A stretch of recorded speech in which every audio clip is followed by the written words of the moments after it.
Hello साथियों, जिसको इंतजार था वो हो गया है। बहुत बड़ी खुशखबरी है। जो फर्स्ट ग्रेड की तैयारी कर रही है उसके लिए फर्स्ट ग्रेड की वैकेंसी आ चुकी है। ये देखिए, राजस्थान लोक सेवा आयोग अजमेर। तो फर्स्ट ग्रेड की तैयारी करने वालों के लिए एक खुशखबरी है। पर थोड़ी एक जो विद्यार्थी है उसमें थोड़ी एक वो असमंजस की स्थिति है कि हम तैयारी किसकी करें, क्योंकि फर्स्ट ग्रेड की करें, सेकंड ग्रेड की करें या थर्ड ग्रेड की, क्योंकि रीट का नोटिफिकेशन भी आ चुका है। तो हम तैयारी किसकी करें? तो देखिए, आपको तैयारी है वो पहले से डिसाइड करनी होती है कि तैयारी अब करनी किसकी है, क्योंकि फर्स्ट ग्रेड है, उस फर्स्ट ग्रेड में पद अभी है वो कम आए, क्योंकि 2200 और 2 पद है।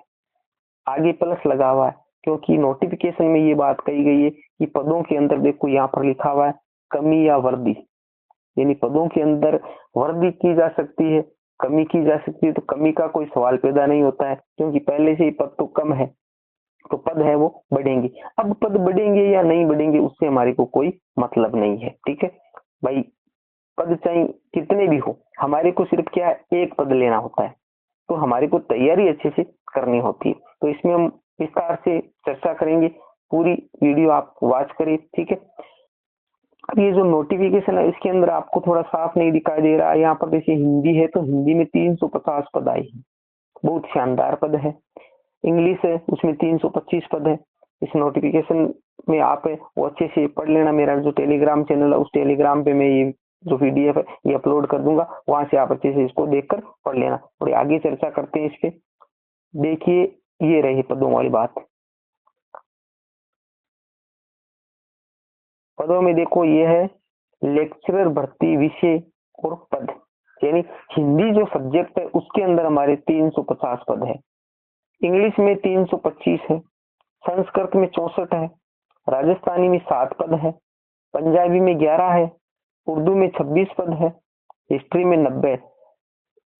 कम पद आए हैं पर कोई दिक्कत नहीं है, क्योंकि पद है वो आगे बढ़ा दिए जाएंगे। अब पद आगे बढ़ाए या नहीं बढ़ाए, दूसरी वैकेंसी आए उसमें बढ़ाए, यानी इससे हम चर्चा करेंगे कि आपको तैयारी किस प्रकार से करनी है। ठीक है, पहले थोड़ी इस पे चर्चा कर लेते हैं नोटिफिकेशन पे, उसके बाद में थोड़ा हम बाद में बात करेंगे कि आपको तैयारी किस प्रकार इसकी करनी है। आगे देखिए, पॉलिटिकल साइंस में 225 है, बहुत शानदार पद है। ज्योग्राफी में 210 है, इकोनॉमी में 35 है, सोशियोलॉजी में 16 है, होम साइंस में 16 है, केमिस्ट्री में 36 पद है, फिजिक्स है उसमें 147 पद है, गणित में 153 है, बायोलॉजी में 67 पद है। ठीक, कॉमर्स में 340 है, इसमें बहुत ही शानदार पद है अब की बार कॉमर्स में।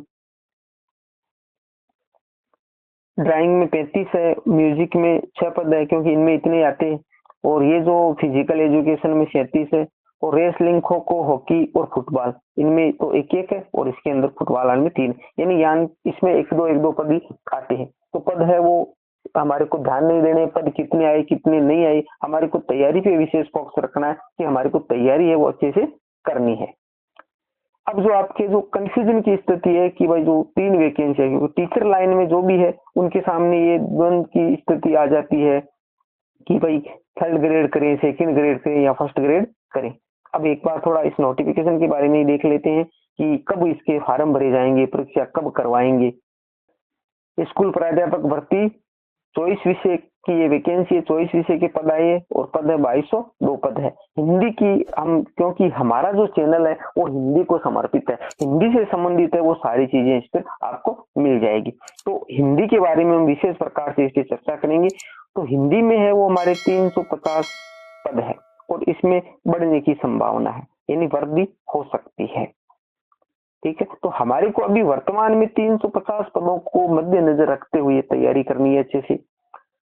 हिंदी की आप बेस्ट तैयारी कर रहे हो तो आप मेरे चैनल से नियमित जुड़ जाए, क्योंकि मेरे चैनल पर मैंने हिंदी साहित्य का इतिहास, हिंदी साहित्य हिंदी साहित्य का इतिहास प्लस व्याकरण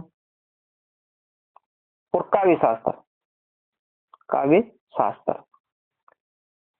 इनके बारे में मैंने अच्छे से बता दिया है। हिंदी साहित्य का इतिहास है वो शॉर्ट में मैंने बताया, पर मेरे खुद के नोट्स बनाए हुए हैं।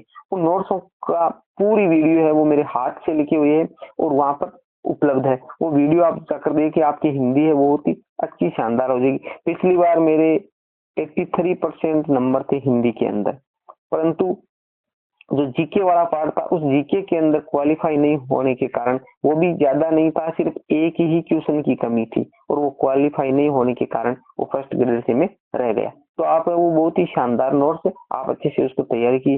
हिंदी व्याकरण वो भी मैंने करवा दी है और काव्य शास्त्र वो भी करवा दिया। अभी वर्तमान में क्या चल रहा है, एक ऐसी सीरीज चल रही है कि हम रिवीजन कर रहे हैं हिंदी साहित्य का और हिंदी व्याकरण का। उसके अंदर क्या ले रहे हैं हम, 15 क्वेश्चन लेते हैं, 10 क्वेश्चन है वो हिंदी साहित्य के इतिहास से संबंधित होते हैं और 5 क्वेश्चन है वो व्याकरण से संबंधित होते हैं और उसकी अच्छे से व्याख्या करते हुए चलते हैं। यानी एक ही क्वेश्चन में 5-10 क्वेश्चन निकल कर आ जाते हैं उससे संबंधित। जैसे एक क्वेश्चन हमने लिया तो उसकी व्याख्या करते हैं तो 5-10 क्वेश्चन है वो निकल कर आ जाते हैं। तो आप अच्छे से आपकी तैयारी हो जाएगी। तो आप मेरे चैनल से नियमित जुड़ सकते हो। अगर आप फेसबुक पे देख रहे हैं तो फेसबुक जो प्रोफाइल है उसका लिंक भी मेरे वीडियो में, आप फेसबुक से जुड़ सकते हो। मेरा इंस्टाग्राम का लिंक है, वहां जुड़ सकते हो, ठीक है। और टेलीग्राम चैनल का लिंक है, वहां भी जुड़ सकते हो, जिसमें मैं जानकारी देता रहता हूँ। अब बात कर लेते हैं इसके ऑनलाइन फॉर्म। तो ऑनलाइन जो आवेदन है वो 5/11/2024 5 नवंबर 2024 से, तो दीपावली के जस्ट बाद ये फार्म है अप्लाई होंगे। लास्ट डेट की बात करें तो 4/12/2024 4 दिसंबर। तो लास्ट डेट का मतलब है 1 महीने का आपके सामने टाइम है। तो आपको इस 1 महीने को ध्यान में नहीं रखना है। ऑनलाइन आवेदन 5 तारीख से स्टार्ट होता है, तो आपको शुरुआत में ही फार्म भर देना है 1-2 दिन के अंदर ही, क्योंकि लास्ट में साइडें बिजी होती है, क्या होता है क्या नहीं होता है। आपको फार्म अप्लाई करना है तो आप फार्म है वो पहले जो स्टार्ट हो उस पहले हफ्ते में ही आप अप्लाई कर दीजिए। बात करते हैं परीक्षा डेट की, भाई परीक्षा कब तक होगी। तो परीक्षा की तारीख है वो अभी बताई नहीं है, पर मानकर चलिए आपको 5 से 6 महीने 5 से 6 माह का टाइम आराम से मिल जाएगा। 5 से 6 महीने का टाइम आपको आराम से मिल जाएगा। अब परीक्षा कभी भी कराई, आपको 5 से 6 महीने का टारगेट लेके ही सिलेबस को अच्छे से करना है। ज्यादा इस पे आपको ऐसा नहीं करना है 1 साल बाद कराएंगे 2 साल बाद कराएंगे। हमारे को टारगेट ये रखना है कि हमारे को 5 महीने या 6 महीने के अंदर अंदर सिलेबस को अच्छे से कवर करना है, और 5-6 महीने में सिलेबस को अच्छे से कवर करके फिर आगे जितना टाइम मिलता है तो हम अच्छे से उसका क्या करेंगे, रिविजन करेंगे। तो ये टारगेट लेके आपको चलना है। बात कर लेते हैं सिलेबस की कि इसका सिलेबस क्या होता है। तो जो पुराने हैं फर्स्ट ग्रेड की 1-2 बार दे चुके हैं उनको अच्छे से पता है, पर जो नए विद्यार्थी फर्स्ट बार फर्स्ट ग्रेड की वैकेंसी आई है और फर्स्ट बार वो देने जा रहे हैं, तो इसमें 2 पेपर होते हैं, एक होता है सब्जेक्ट का और एक होता है जीके का, जो सामान्य कॉमन पेपर होता है। सब्जेक्ट के अंदर 300 नंबर होते हैं और 150 क्वेश्चन आते हैं, ठीक है। और जीके का जो जनरल नॉलेज होता है उसके अंदर हमारे 150 नंबर होते हैं और 75 क्वेश्चन आते हैं। अब की बार थोड़ा परिवर्तन किया गया। परिवर्तन क्या किया गया कि जो हमारे सब्जेक्ट थे उस सब्जेक्ट के अंदर 120 क्वेश्चन तो जिस सब्जेक्ट का, जैसे मान लिया हम हिंदी से तैयारी करें तो 120 क्वेश्चन है वो हिंदी से संबंधित होते थे, और 30 क्वेश्चन है वो हमारे साइकोलॉजी जिसको मनोविज्ञान बोला जाता है उसके होते थे। अब की बार इसमें चेंज किया गया है कि इसके अंदर इसका वेटेज कम किया गया है। जैसे साइकोलॉजी है उस साइकोलॉजी को जीके वाले पेपर में ऐड किया गया है। अब जीके में उसके कितने क्वेश्चन आएंगे थोड़ा बहुत है वो सब्जेक्ट के साथ में भी रखा है, ठीक है। तो सब्जेक्ट में भी आएंगे और जीके में कितने आएंगे ये वो आगे टाइम के अनुसार है वो हमें बता देंगे, जो विस्तृत इसका जो सिलेबस आएगा उसके अंदर। बाकी जीके में हम बात करें तो जीके के अंदर सारे सब्जेक्ट होते, हिंदी के भी आते, इंग्लिश भी होती है, पॉलिटिकल होता है, हमारा हिस्ट्री होता है, भूगोल होता है, शैक्षणिक प्रबंधन होता है। तो बहुत सारे इसके अंदर वो विस्तृत हम चर्चा कर लेंगे। तो सारे इसके अंदर होते हैं। और हमारे सब्जेक्ट है, सब्जेक्ट के अंदर हमारा जो हिंदी साहित्य का इतिहास हो गया, व्याकरण हो गई, काव्य शास्त्र होता है, पाश्चात्य काव्य शास्त्र होता है। तो इसके अंदर भी बहुत सारा सिलेबस होता है, पर कोई ज्यादा दिक्कत वाली बात नहीं। अच्छे से अगर आप तैयारी करते हो तो आपका अच्छे से हो जाता है, ठीक है। तो ये तो नॉर्मल सी बात थी। अब आपको तैयारी की बात करें कि तैयारी किसकी करनी है, भाई फर्स्ट ग्रेड करे, सेकंड ग्रेड, थर्ड ग्रेड करे, तो आप पे निर्भर करता है कि आप एक वैकेंसी को फिक्स कर लीजिए कि भाई मेरे को तैयारी किसकी करनी है। फिर बाद में जो भी वैकेंसी आए उसके सिर्फ आपको पेपर देने पर टारगेट आपका एक ही होना चाहिए, चाहे वो फर्स्ट ग्रेड हो, चाहे सेकंड ग्रेड हो और चाहे वो थर्ड ग्रेड हो। ठीक है, तो अच्छे से आप तैयारी करते रहिए और चैनल से मेरे नियमित जुड़े, जो भी जानकारियां होगी वो आपको समय समय पर उपलब्ध करवाता रहूंगा। ठीक है, मिलते हैं अगली वीडियो में, तब तक के लिए जय भीम, जय भारत।